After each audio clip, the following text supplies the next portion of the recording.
저는 오늘 어둠에서 빛으로 사무엘상 강의 22번째로 다윗을 보호하시는 하나님이란 제목으로 하나님 말씀 증거하도록 하겠습니다. 저희는 지난주에 사무엘상 18장의 내용을 나누면서 사울이 다윗을 향한 시기와 질투로 인해 불쌍하고 비참한 인생의 길을 걸어간 내용을 나누었어요. 하루는 블레셋과의 전쟁에서 승리하고 사울과 다윗이 함께 돌아오는데 그때 이스라엘의 여인들이 사울이 죽인 자는 천천히요 다윗은 만만이라 라고 노래를 불렀죠. 근데 이 노래의 가사가 사울을 엄청 불쾌하게 만들었고 화나게 만들었어요. 그때부터 사울은 질투로 충만해져서 다윗이 이제 자기의 왕위까지도 빼앗겠다라는 그런 생각까지 하게 되죠.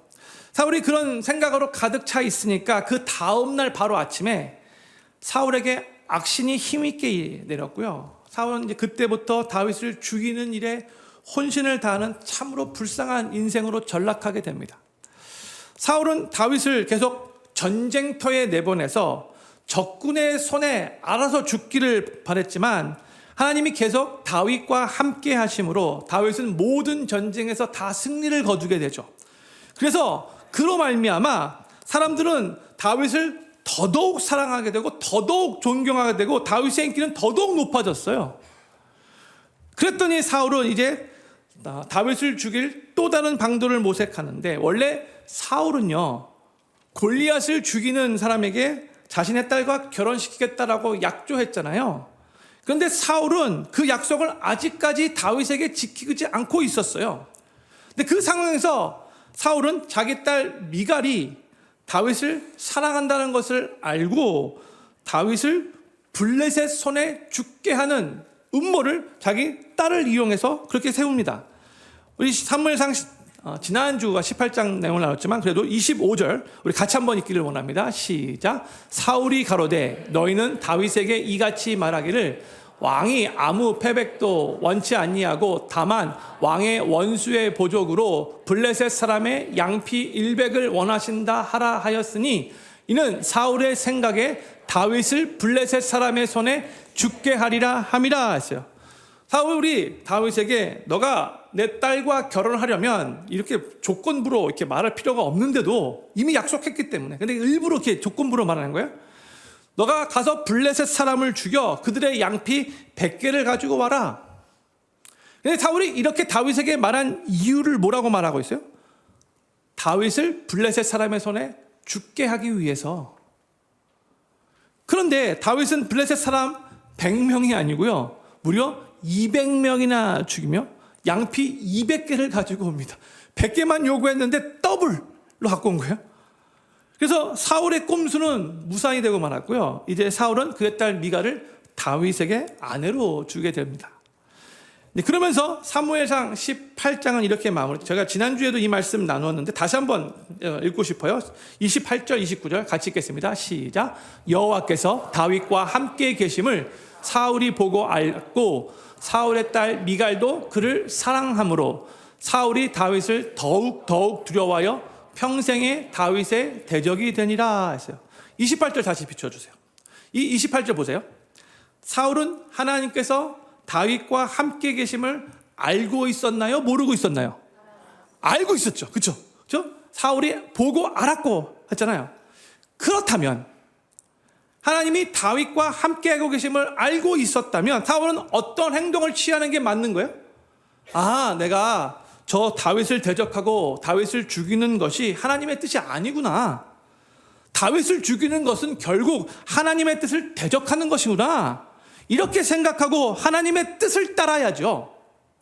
그러나 사울은 안타깝게도 평생에 다윗의 대적이 되는 길을 선택한 거예요.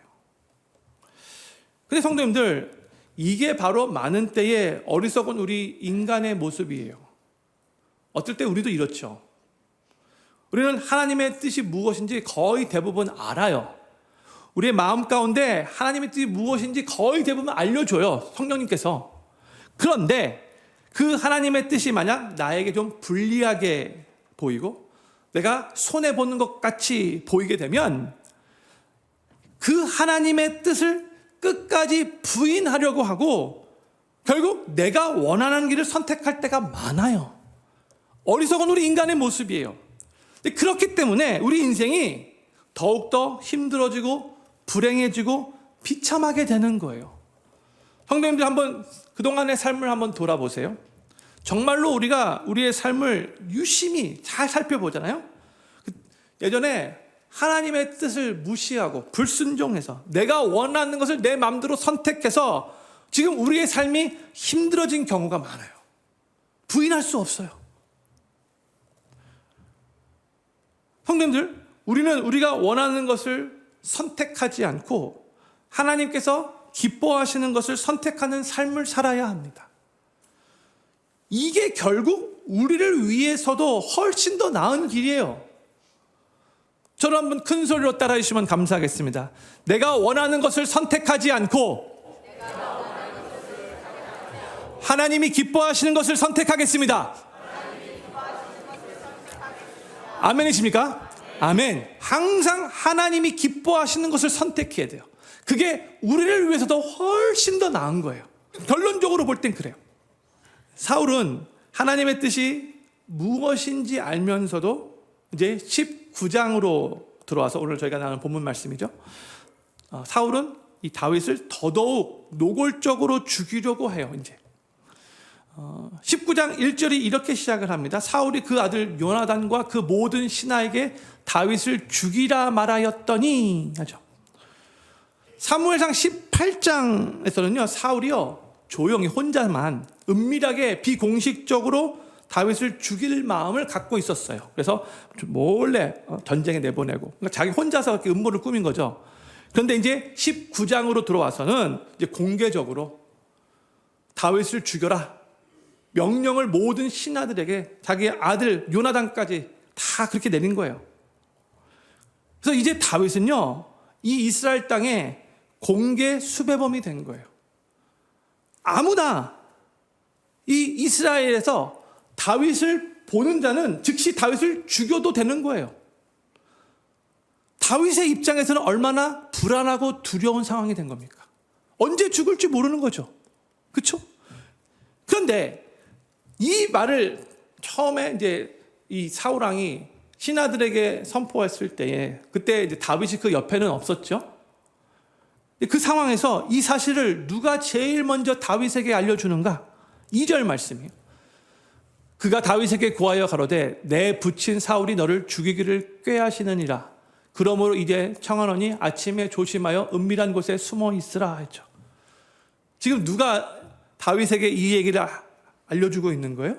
네, 요나단이, 사울의 아들 요나단이, 그리고 내일 아침부터 조심해 은밀한 곳에 숨어 있어. 이거 뭘 말하는 거야? 당장 사울이 지금 다윗을 죽일 음모를 꾸미고 있다는 거잖아요. 내일 아침부터 막 내 아버지 앞에 나서지 마. 죽을 수 있어. 그런 의미인 거잖아요. 그걸 전해주고 난 다음에 요나단은 이제 아버지 사울을 직접 설득하려고 합니다. 4절부터 6절까지 말씀 제가 천천히 읽겠습니다. 요나단이 그 아비 사울에게 다윗을 포장하여 가로되 원컨대 왕은 신하 다윗에게 범죄치 마옵소서. 그는 왕께 득죄하지 아니하였고 그가 왕께 행한 일은 심히 선한 이이다.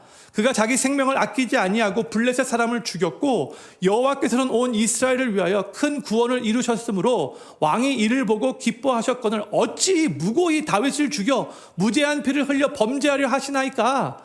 사울이 요나단의 말을 듣고 맹세하되 여호와께서 사시거니와 그가 죽임을 당치 아니하리라. 4절과 5절을 보잖아요. 그러면 지금 사울이 아들 요나단의 말을 듣고 설득되었음을 알게 돼요. 그렇죠? 그래서 6절에 이제 내가 다윗을 죽이지 않겠다. 지금 여호와의 이름으로 사울이 맹세하고 있는 거예요.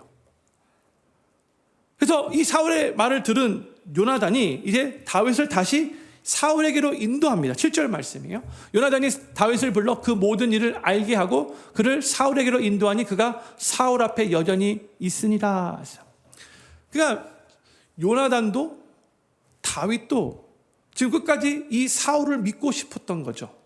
지금 엄밀히 말해서 지금 다윗은 이 사울의 딸 미갈과 결혼하고 나서 사울의 사위가 된 거예요. 그러니까 한 가족이 된 거예요. 그러니까 한 가족끼리 모든 게 다 은혜스럽게 잘 되기를 바랬던 거예요. 그런데 여호와의 이름으로 맹세까지 했던 사울은 어떻게 변하는가? 9절과 10절 말씀이에요. 사울이 손에 단창을 가지고 그 집에 앉았을 때에 여호와의 부리신 악신이 사울에게 접하였으므로 다윗이 손으로 수금을 탈 때에 사울이 단창으로 다윗을 벽에 박으려 하였으나 그는 사울의 앞을 피하고 사울의 창은 벽에 박힌지라 다윗이 그 밤에 도피하매. 사울은 여호와의 이름으로 맹세까지 해놓고 다시 악신이 들리니까 언제 그랬냐는 듯이 지금 자기 앞에서 자기를 위해서 수금을 타고 있었던 다윗을 죽이려고 단창을 던진 거예요. 18장에서는 큰 창을 던진 거고 19장에서는 손에 딱 쥐을 만한 단창을 가지고 있다가 던진 거예요. 사이즈가 다 작은 거예요.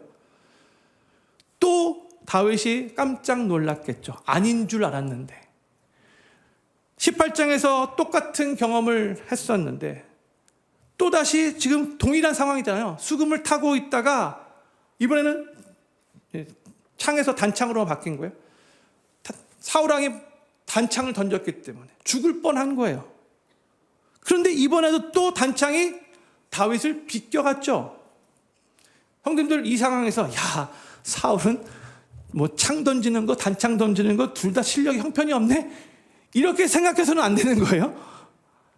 와 지금 바로 앞에서 수금을 타고 무장해제하고 있는 다윗인데 전쟁에서 엄청난 경험을 많았던 사울이 이번에는 손에 딱 있는 더 컨트롤하기 더 쉬운 단창을 던졌는데 이번에도 비껴간 이건 뭘 의미하는 거예요? 하나님이 역시 이 다윗을 보호해 주구나 이렇게 생각할 수밖에 없는 거죠.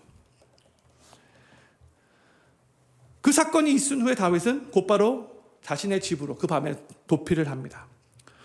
그러나 사울이 그것을 알고 또 즉시 자신의 신하들을 다윗의 집으로 보내서 다윗을 죽이라고 명령을 내려요. 11절 말씀이에요. 사울이 사자들을 다윗의 집에 보내어 그를 지키다가 아침에 그를 죽이게 하려 한지라 다윗의 아내 미갈이 다윗에게 일러 가로되 당신이 이 밤에 당신의 생명을 구하지 아니하면 내일에는 죽임을 당하리라 하고 했어요.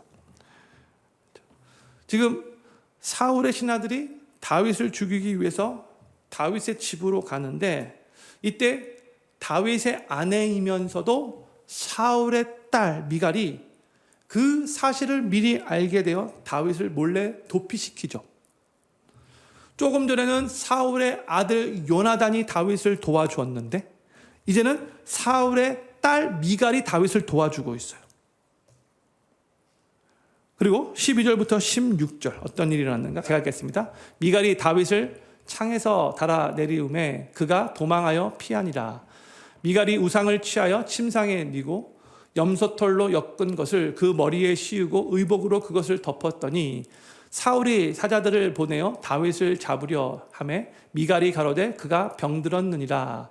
사울이 또 사자들을 보내어 다윗을 보라 하며 이르되 그를 침상채 내게로 가져오라. 내가 그를 죽이리라. 사자들이 들어가 본즉 침상에 우상이 있고 염소털로 엮은 것이 그 머리에 있었더라 했어요. 이 같은 일을 보세요. 근데 미갈이 다윗을 몰래 도피시킨 후에 다윗의 침상에 다윗이 계속 침대에 누워 있는 것처럼 보이기 위해서 우상을 가지고 와 사람같이 꾸몄다라고 하고 있죠. 13절 말씀 비춰주시면 좋을 것 같아요. 오늘 본문 말씀보다 좀 사이드 노트가 될 수 있는데 한 가지 성도들에게 말씀드리고 싶은 게 있어요. 미갈은 지금 다윗과 결혼한 상태이지만 여전히 여호와 하나님만을 섬기지 않고 몰래 우상도 함께 섬겼다는 것을 13절에서 알 수 있죠. 여기서 우상은 이스라엘 백성들이 그 당시에 그 가나안 족속들의 영향을 받아서 각자 자기 집을 수호해준다는 그 수호신과 같이 이렇게 그런 우상이에요. 우상 형상이에요. 그러니까 사울의 딸로 있었을 때에 이 미갈이 그 우상을 수호신과 같이 품고 있었는데 다윗과 결혼한 후에 다윗의 집에 이것을 몰래 가지고 온 거죠. 이게 지금 미갈의 영적 수준이 어떤가를 알려주고 있는 거예요. 하나님 앞에 온전히 서 있었던 사람은 아니에요. 그리고 성경을 보잖아요. 많은 때에 그냥 미갈 이렇게 말하면 되는데 성경 저자가 의도적으로 미갈 이렇게 말하지 않고 많은 때에 사울의 딸 이렇게 말을 해요. 그러니까 사울과 비슷하게 하나님 앞에 온전히 서 있지 않았다는 그런 의미인 거예요. 그리고 나중에 이 예루살렘으로 하나님의 언약궤를 모시고 올 때에 다윗은 너무나 기뻐서 그 언약궤 앞에서 막 춤을 추며 막 기뻐 뛰었잖아요. 그때 그 다윗의 모습을 이 미갈이 보고 성경의 표현으로는 심중에 다윗을 업신여겨요. 저 봐라. 업신여긴 거예요. 무시한 거예요. 그 다윗에게 직접 왕으로서 채통을 지키지 못하고 저렇게 여인들 앞에서 춤을 추시면 어떡합니까? 이렇게 비아냥대면서 말을 해요. 그러니까 지금 다윗과 결혼하고 나서 그 일은 거의 한 18년, 19년 후에 일어난 일인데도 그때까지도 하나님의 그 신앙을 딱 무장되어 있지 않았다는 거예요. 아직도 그때가 돼도 이 미갈의 그 신앙은 형편이 없었던 거죠. 이게 바로 다윗의 첫 번째 아내였던 미갈의 영적 상태였다는 것을 기억하시면 좋을 것 같아요.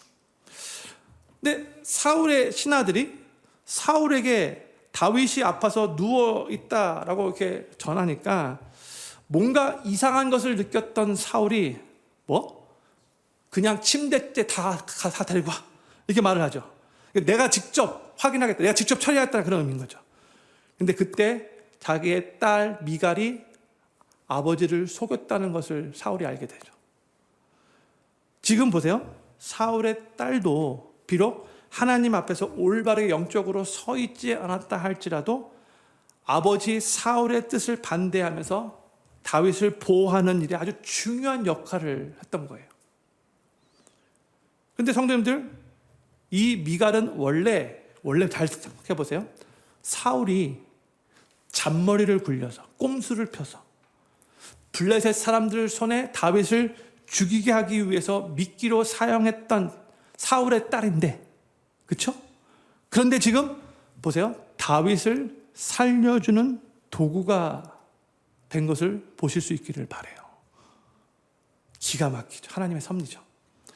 성도님들, 많은 때요, 자신이 원하는 것을 얻기 위해서 하나님의 뜻을 무시하고 내가 인간적인 방법을 사용했던 것이 도리어 자신이 원하는 것을 못 얻게 되는 결과를 낳게 되는 경우가 아주 많아요. 나는 지금 내 나름대로 잔머리 굴리고 꼼수를 펴서 내가 원하는 거 막 얻기 위해서 그렇게 결정을 내렸는데, 그런데 결국 그것 때문에 내가 정말 원하는 것을 얻지 못하는 경우가 많다는 거예요. 이거 아셔야 돼요. 하나님 그렇게 일하시는 거예요.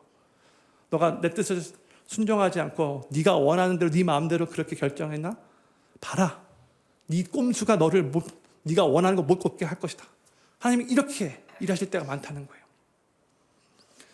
하나님은 이제 자기 집에서 밤에 이제 몰래 도피를 하게 됐는데, 이때부터 다윗의 광야 생활이 시작된 거예요. 학자들은 이때의 다윗의 나이를 약 20살, 20세로 추정을 해요. 다윗이 30세에 유다의 왕이 돼요. 그러니까 다윗은요, 이때부터 앞으로 10년 동안 하나님께로부터 아주 강한 빡센 광야 훈련을 받게 되는 거예요. 자신의 집에서 도피한 다윗이 제일 먼저 어디로 가는가? 18절 말씀. 다윗이 도피하여 라마로 가서 사무엘에게로 나아가서 사울이 자기에게 행한 일을 다 고하였고 다윗과 사무엘이 나요스로 가서 거하였더라 했죠. 다윗이 도피해서 제일 먼저 간 곳이 사무엘에게 갔어요. 왜 사무엘에게 갔을까요? 사무엘로부터 기름 부음을 받았기 때문에. 지금 상황을 그래도 어느 정도 아셔야 될 것 같아가지고 글로 간 것 같아요. 다 고하고 그 말을 들었던 사무엘이 다윗과 함께 나요스로 가서 거기서 다윗과 함께 사무엘이 거했다라고 알려주고 있죠. 여기서 이 나요스는 사무엘이 이스라엘의 미래를 생각해서 이스라엘의 영적인 그런 미래를 위해서 어떻게 보면 신학교라고 할 수 있어요. 이 선지 생도들을 훈련하고 가르치는 곳을 만들었는데, 바로 그곳에서 다윗이 이 선지 생도들과 함께 신앙생활을 함께 하게 된 거죠. 그런데 또 누가 이 사실을 사울에게 일러 바친 것 같아요.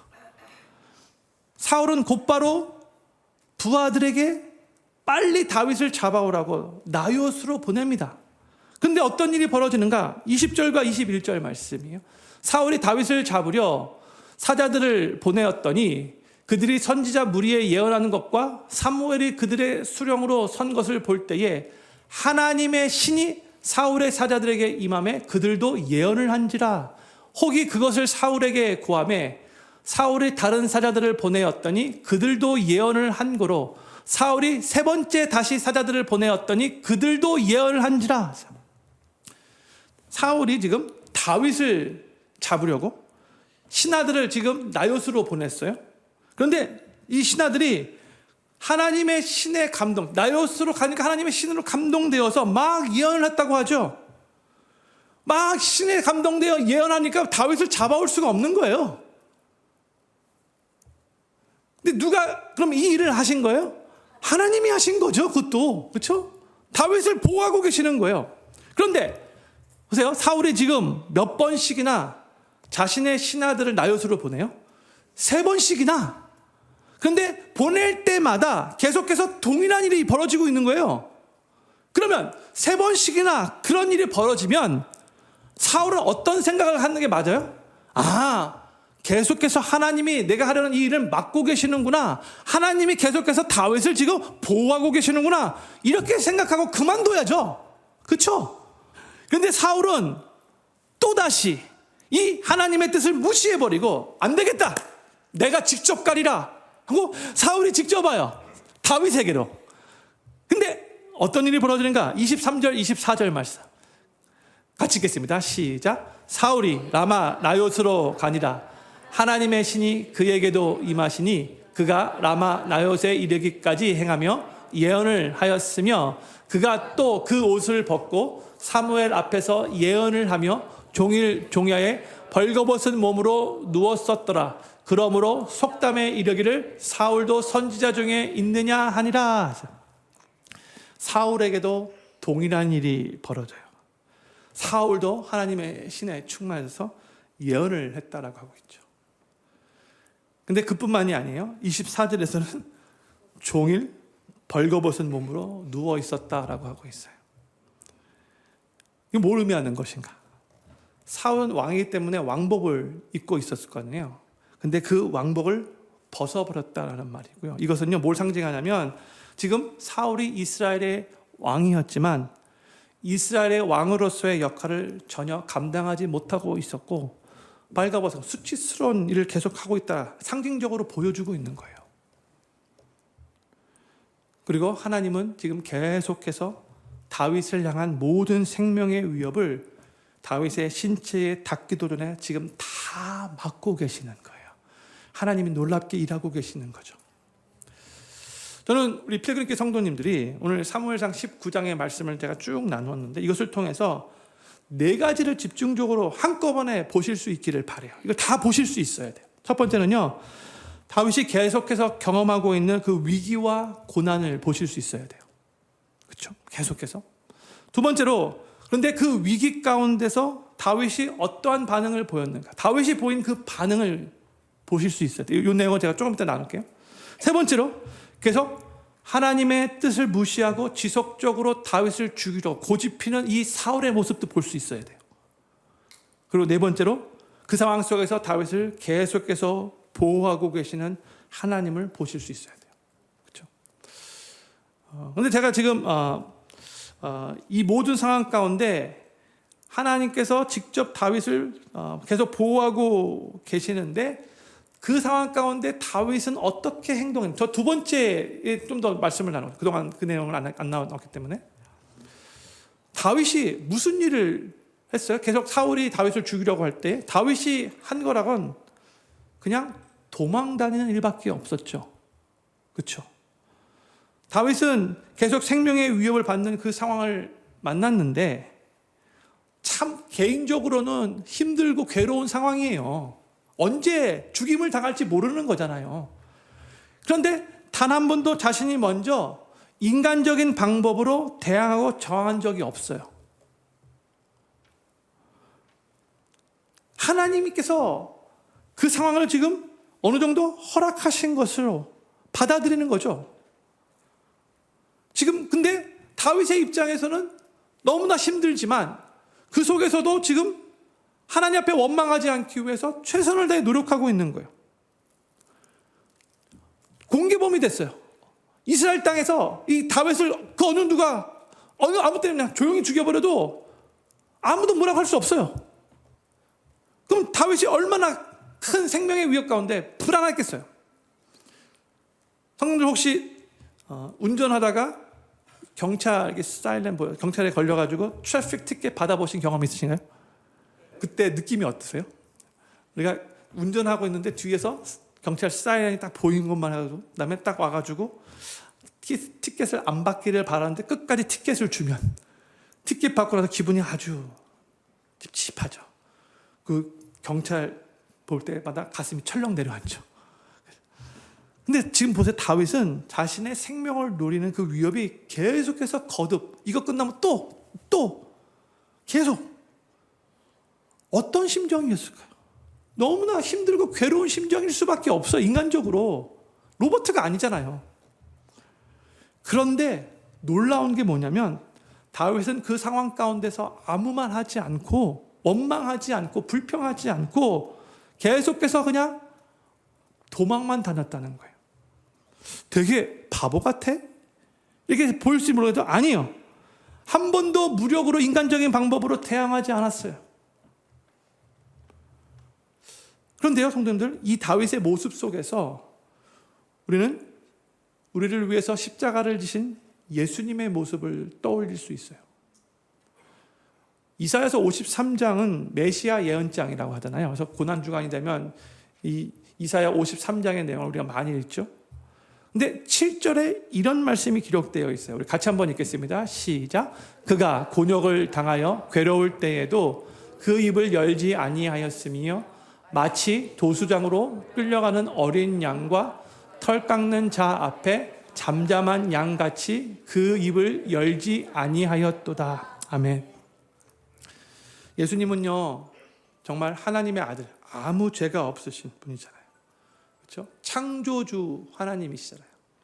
근데 그 아무 죄가 없으신 창조주 하나님이 이 땅에 오셔서 우리 인간들을 구원해 주시려고 하는데 죄가 억수로 많은 죄투성인 인간들에게 지금 뺨을 막은 거예요. 침뱉음도 당하셨어요. 또 말도 안 되는 소리로 여기저기 막 조롱하는 소리를 막 들으셨어요. 그럼에도 예수님은 그 십자가의 길을 묵묵히 걸어가시죠. 결국 그 끔찍한 고통스러운 그 십자가를 짊어지시고 우리를 위해서 조용히 십자가에서 죽으셨어요. 예수님이요, 마음만 먹으셨다면 예수님의 권세로 천군 천사를 부르셔서 예수님께 함부로 대하는 그놈들 다 혼쭐 내줄 수 있었죠. 그렇죠? 마음만 먹으셨다면 다 하실 수 있었어요. 근데 안 하셨죠. 근데 만약 예수님이 그렇게 하셨더라면 그냥 인간적으로 볼 때 엄청나게 폭문 나가셨을 것 같아요. 그렇죠? 그리고 인간적으로 볼 때 너무 통쾌했을 것 같아요. 저놈의 자식들, 지네들이 뭘 안다고, 지들이 더 죄 많이 졌고 함부로 막 살았으면서 욕심껏 탐욕을 살았으면서 뭘 예수님한테 함부로 말을 해? 꼴 좋다. 니네들이 하는 거 그대로 당하는 꼴, 우리가 통쾌함을 느꼈었겠죠. 그러나 우리를 모든 죄에서 구원하시려는 하나님의 뜻은 우리 예수님이 이루지를 못했을 거예요. 그렇죠?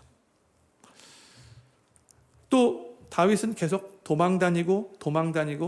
도망다니기만 했는데 창세기에 나오는 이삭과 오보렙이래요. 그렇죠? 블레셋 사람들이 와서 시비를 막 걸어요. 그러면 이삭은요, 방금 전에 자기가 우물을 어렵게 팠거든요. 근데 그 우물을 포기하고 그냥 조용히 다른 데로 가요. 그리고 그 우물을 새롭게 또 파요. 근데 희한하게 남들은 우물 하나 파는 것도 너무나 힘든데, 근데 이상하게 다윗은 가는 곳마다, 땅을 파는 곳마다 우물을 발견하죠. 그렇죠? 그런데 그러면 또 이 나쁜 놈들이 또 쫓아와서 또 시비를 걸어요. 그러면 이삭은 싸우지 않고 또 다른 곳으로 이동하죠. 한 번도 안 싸웠어요. 어떻게 보면 좀 바보같이 보여요. 우리 여자 성도님들께만 여쭤보겠습니다. 만약에 우리 남편이, 여자 성도님 남편이 지금 이삭과 같이 이렇게 행동한다면 어떻게 반응하시겠어요? 솔직하게. 와, 열받을.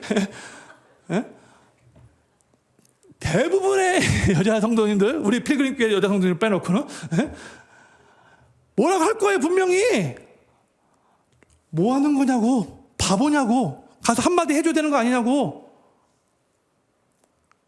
그쵸? 제발 좀 계산 좀 하고 살라고. 왜 맨날 그냥 손해보는 그런 일만 하냐고. 그렇게 말했을 거예요. 근데 그렇게 말씀하시면 안 돼요.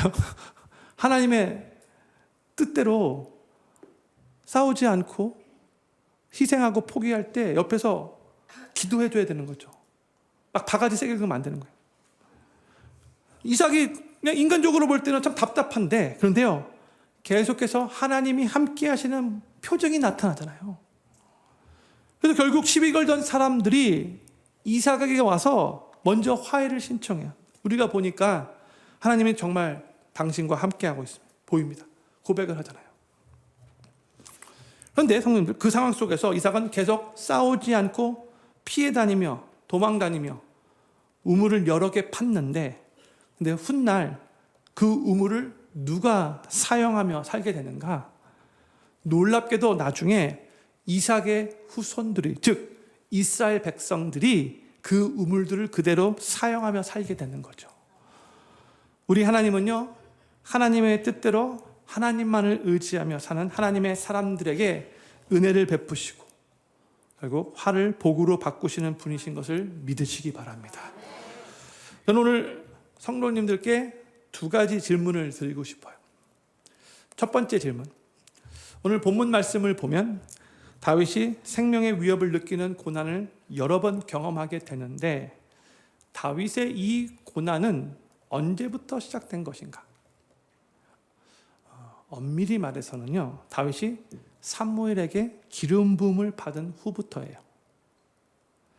차라리 다윗이 그냥 목동으로 들판에서 그냥 양만 치며 살 때는 훨씬 더 편했을 거예요.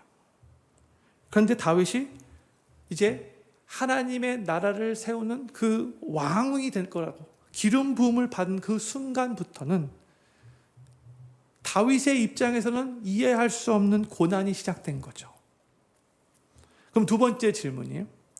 왜 다윗의 삶에 이런 고난이 생긴 것인가? 왜? 답은요, 하나님께서 다윗을 이스라엘의 위대한 왕으로 세우기 위해 준비시키시고 훈련시키고 계시기 때문에 그런 거예요. 하나님의 섭리였어요. 비록 저 사울왕의 악한 마음을 가지고, 사울은 악한 일을 그렇게 범한 거지만 하나님은 그것까지도 사용하신 거예요. 다윗을 훈련하는 훈련의 도구로. 성도님들, 우리도요, 삶을 살아가면서 고난당할 때가 종종 있죠. 그때 우리는 그 고난의 의미를 다 이해하지 못해요. 그렇죠? 그리고 나를 해를 끼치려는 저 사람이 너무나 미워져요. 그렇죠? 또 많이 두렵고 많이 괴롭고 참 많이 힘들어요. 그런데 그 상황에서도 끝까지 우리의 시선을 하나님께 고정하고 하나님 바라보고 하나님 붙잡고 하나님만 의지하며 그 모든 그 고난을 잘 통과하게 되면 그 끝에 하나님의 놀라운 섭리가 숨겨져 있었다는 것을 결국 깨닫게 될 거예요. 시편 59편은요, 오늘 저희가 나누고 있는 이 사무엘상 19장의 사건을 통과하고 있는 가운데 다윗이 지은 시예요. 시편 59편 표제어를 보면은요, 사울이 사람을 보내어 다윗을 죽이려고 그 집을 지킨 때에, 오늘 나눴죠. 그래서 저희가 오늘 이 59편을 다 읽지는 않겠지만 다윗이 생명의 위협을 느끼고 있던 바로 그 도중에 하나님께 어떻게 고백을 하고 있는가를 한번 보시면 좋을 것 같아요. 먼저 3절과 4절 말씀 같이 읽겠습니다. 시작. 저희가 나의 생명을 해하려고 엎드려 기다리고 강한 자가 모여 나를 치려하오니 여호와여는 나의 범과를 인함이 아니요 나의 죄를 위함도 아니로소이다.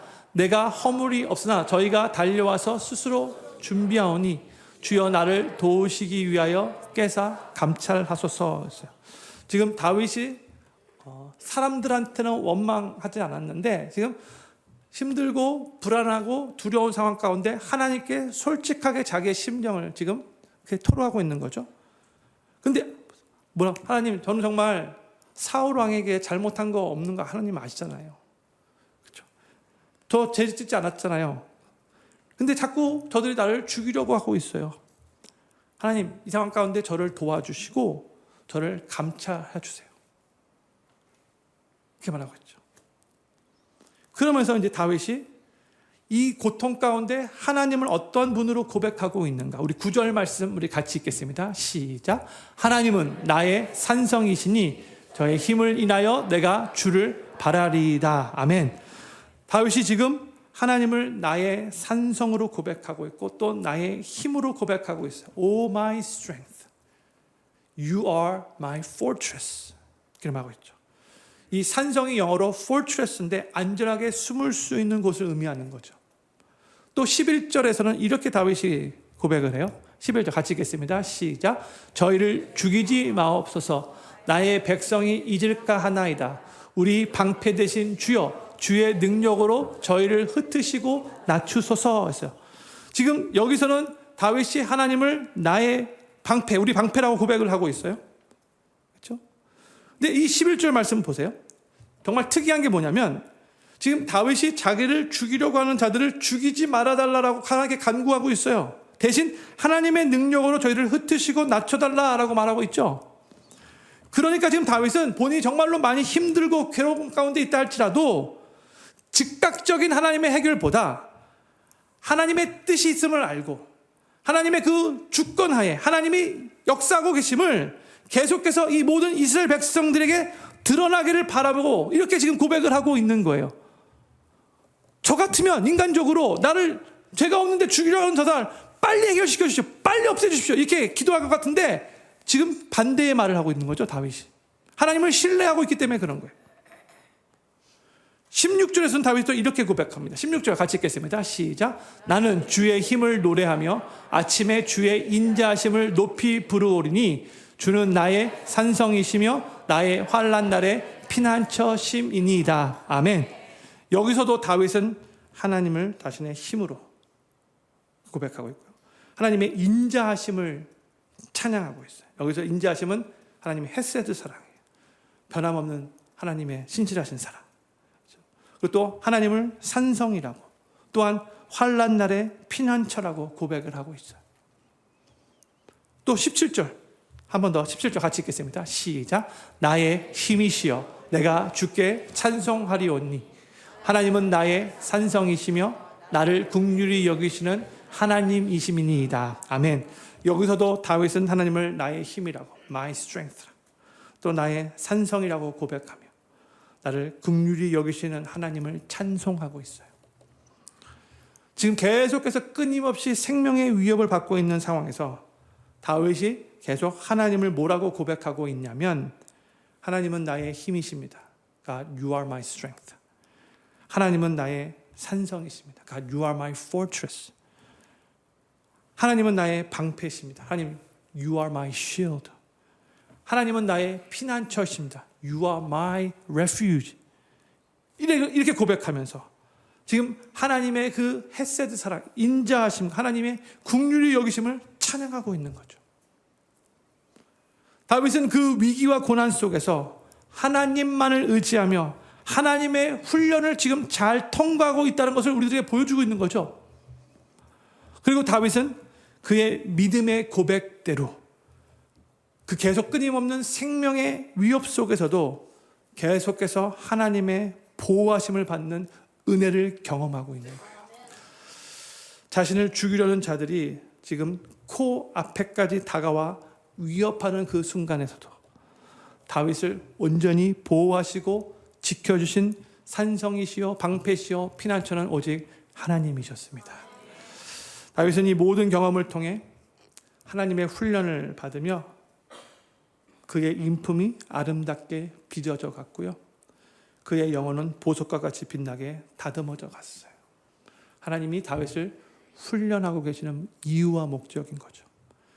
그리고 때가 되어 하나님은 다윗을 이스라엘의 왕으로 세우시는데 다윗은 정말로 이 이스라엘을 하나님의 나라로 여기며 멋지게 통치하는 위대한 왕이 될 수 있었어요.